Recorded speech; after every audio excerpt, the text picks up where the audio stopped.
Welcome back to another episode of 40 Facts About the 40K Universe. I am your host Gershwan, and today we're going to be talking about the Golden Throne. If you're new to the channel, subscribe. We post Warhammer 40K lore videos every single day, and if you have any suggestions, please comment down below. But with that said, let's get into 40 facts on the Golden Throne. The core of the device that would become the Golden Throne, whose exact origin during the Dark Age of technology is currently unknown, was discovered by the Emperor sometime in the 30th millennium, during the Unification Wars on Terra, buried deep under the huge and inhospitable desert on the continent of Asia.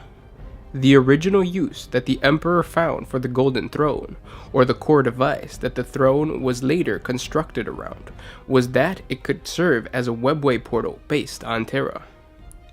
Prior to the outbreak of the Horus heresy, and over a period of several centuries, the Emperor directed tens of thousands of Mechanicum tech priests into modifying the throne so it could be put into use as the nexus of his secret webway project. This project was intended to open up the Eldar webway to mankind by establishing a portal into its galaxy-spanning network from Terra. This would provide a means of instantaneous interstellar travel between the worlds of the newborn Imperium of man, making navigation through the dangers of the warp unnecessary and literally connecting all the branches of mankind instantaneously. The Emperor believed that this level of unity would be necessary if humanity was truly to thrive and prosper in such a dangerous universe. Slightly over 2 standard centuries into the Great Crusade, the Emperor of Mankind decided to leave the direct leadership of military affairs to his sons, the Primarchs, and return to Terra to oversee the construction of an administrative apparatus that could fairly govern the new interstellar Imperium he had created. He also personally took work on the Golden Throne.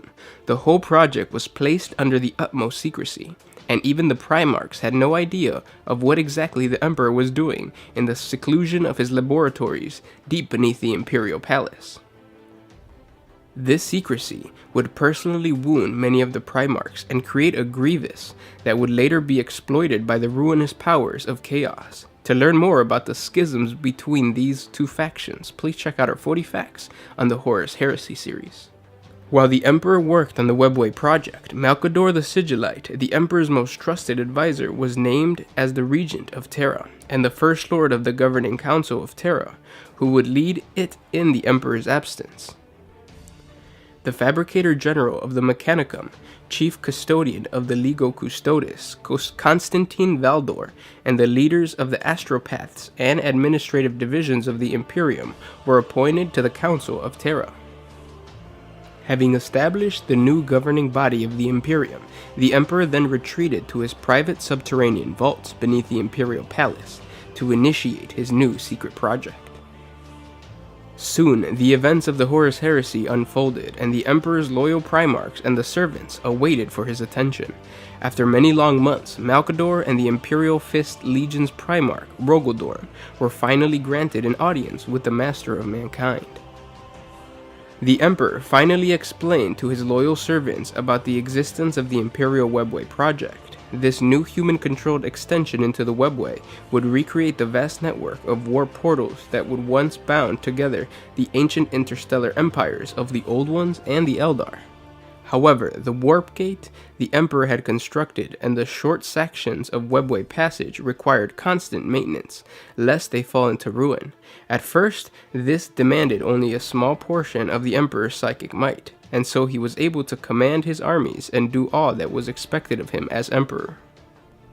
But the hideous monstrosities that ruled the warp, the self-proclaimed gods of chaos, had ever been his foe, and now conspired to subvert the Emperor's goal, as they had since the day he had launched the Great Crusade. To this end, they had tempted the naive Magnus the Red to warn him of the very plot they had initiated, the betrayal of the Imperium by Horus. Magnus had sent his warning by means of powerful psychic sorcery, and his broadcast had wreaked havoc upon the protective psychic shield surrounding the Emperor's fragile webway construct. The spell of Magnus not only allowed the foul denizens of the warp entry to the section of the webway the Emperor's secret army of adepts and tech priests had by then conquered, It destroyed the delicate controls the Emperor had set in place.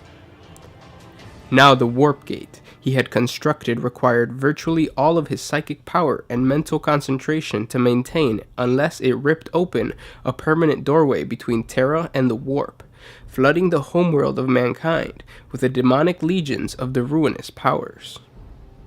Apparently, the core of the Golden Throne device survived the disaster, or was repaired following the catastrophic events by the Mechanicum Adepts, but the Emperor's Imperial Webway project lay in ruins, and before the project could be restarted, the Horus heresy erupted and the forces of chaos laid siege to Terra itself. The war within the Webway soon went badly for the forces of the Emperor, even though at first the army of the Ligo Custodes and their supporters, the Silent Sisterhood, had managed to push back the demonic invaders. They continued to take many casualties. The Imperial forces had never had the advantage of numbers, and each death weakened them, whereas the demons appeared to have a numberless horde at their disposal. Despite thousands of demons and their allies having been destroyed or banished back into the warp, there were always thousands more to take their place. As the battle within wore on, the demon began to gain the advantage. Their assaults regularly reached deep into the Imperial defenses, more than once approaching dangerously close to the human-built conduit that led to the warp gate of the Golden Throne.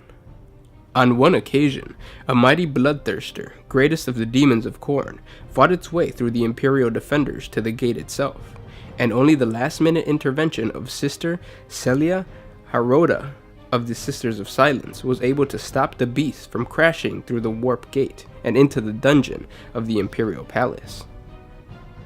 Sister Celia confronted the huge demon, her presence chilling the air around it and stiffening its otherworldly powers, and silently she dispatched the monster with a swift stroke from her blade of frost. The effort utterly exhausted her, and with the final banishing stroke of her sword, she collapsed upon the threshold between the warp and Terra's real space, never to breathe again. The death of Sister Celia was but one of many acts of brave sacrifice by the loyal warriors of the Emperor within the Terran expansion of the Webway. Eventually, after many long solar days of bloody battle, these deaths took their tolls, and the defenders were forced to draw back within the sight of the Golden Throne. Here they were bolstered by the psychic presence of the Emperor, who appeared as a brightly burning sun to those within the alien conduit. The Emperor drew on his vast reserve of psychic powers, and his star burned even brighter. The demons, unwilling to approach the shining nimbus, were held back. The star of the Emperor gave the defenders respite enough that many were able to cross through the portal and retreat into the Imperial Palace. At first, all the tech priests and workers were evacuated, and then, reluctantly, the Silent Sisterhood and the Custodian Guard withdrew from the battle and into the palace dungeons. The gate would remain closed to the demons for as long as the Emperor was able to power it from his arcane technological throne atop the golden portal. Only the mightiest of psychers had enough power to do this, and even then, most would be exhausted and fail in a short time.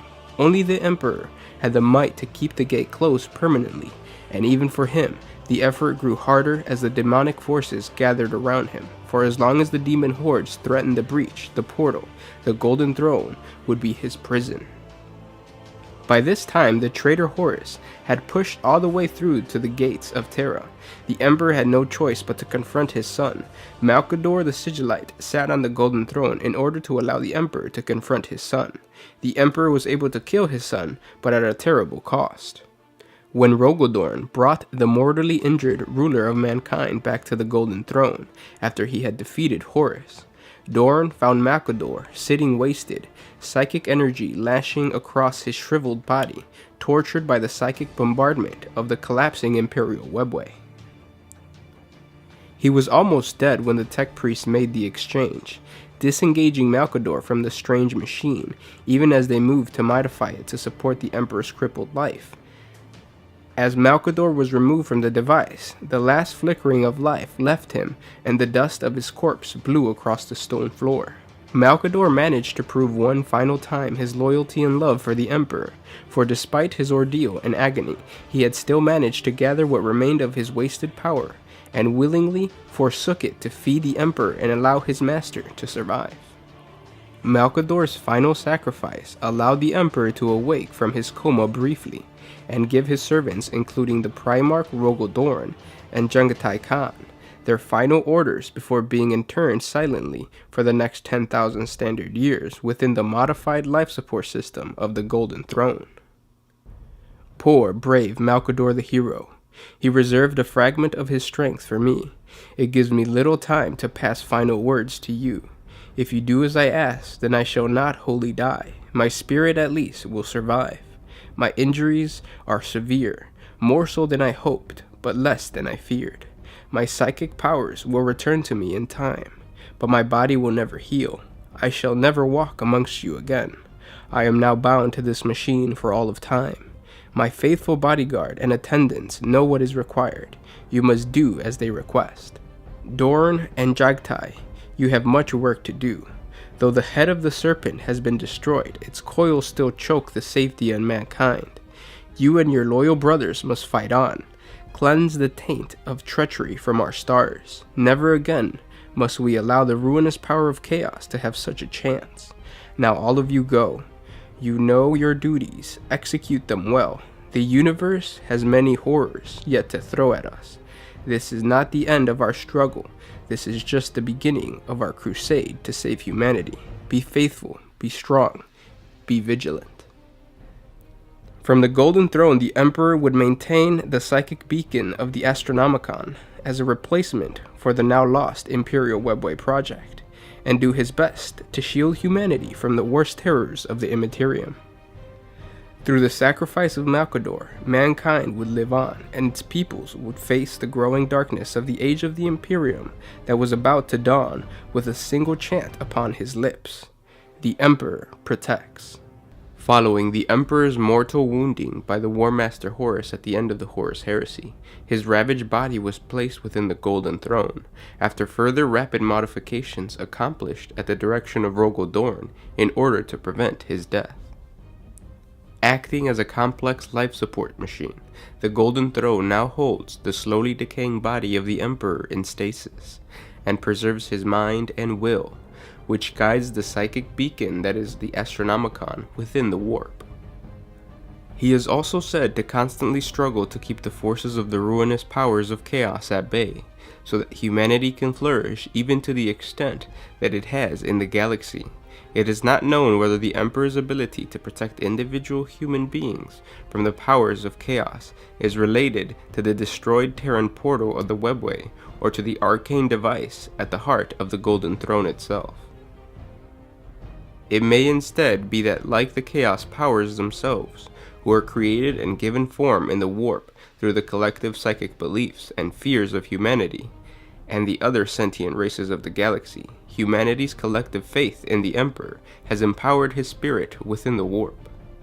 It also allows this power to be drawn on by those people whose faith in the Master of Mankind as the divine being is unusually strong. The Golden Throne is seen by a rare few of the Emperor's servants. In fact, the majority of the people who see the Golden Throne are either about to have their life force absorbed into the machine's mechanisms, or are the elite core of the Adeptus Custodes, the Emperor's companions and bodyguards. The Custodes are bioengineered, transhuman warriors like the Space Marines, but their bodies have been altered to a much greater extent, and these warriors are even more powerful than the average Astarte. As the Emperor's personal guards, the Custodes protect his revered but decaying body. The Astronomicon requires the sacrifice of large numbers of psychers daily for it to function, and also for the Emperor to be kept alive on the throne. The throne is maintained by members of the Adept Mechanicus, although as time passes, the duty becomes increasingly difficult. By the 986th year of the 36th millennium, as the Eye of Terror and other warp rifts visually expanded, the tech priests that serviced the Golden Throne demanded an increase in number of psychers needed to fuel the Emperor's growing appetite. The black ships increased in number and frequency of their harrowing voyages. According to some records, today 4 times the number of psykers are sacrificed daily to maintain optimal levels of power to the Golden Throne, as were originally required in the days immediately after the Emperor's ascension. It was revealed in the time after the end of the 13th Black Crusade, on the 986th year of the 41st millennium, that many mechanisms of the Golden Throne have developed technological failures beyond the current ability of the tech priests of the Adept Mechanicus to repair. Because of this, it seems possible that the Emperor's body will die at some time in the near future, depending on the many myths and fevered predictions that have come to dominate the Imperium's time of ending. This unwelcome event will either destroy or actually save the Imperium of Man, and the galaxy as a whole, from the inevitable destruction brought by chaos. With the discovery of the Golden Throne's horrible state, a dozen contingency expeditions have been launched by the cult Mechanicus, including the Xantite War Procession sent from the Exubrious Portal.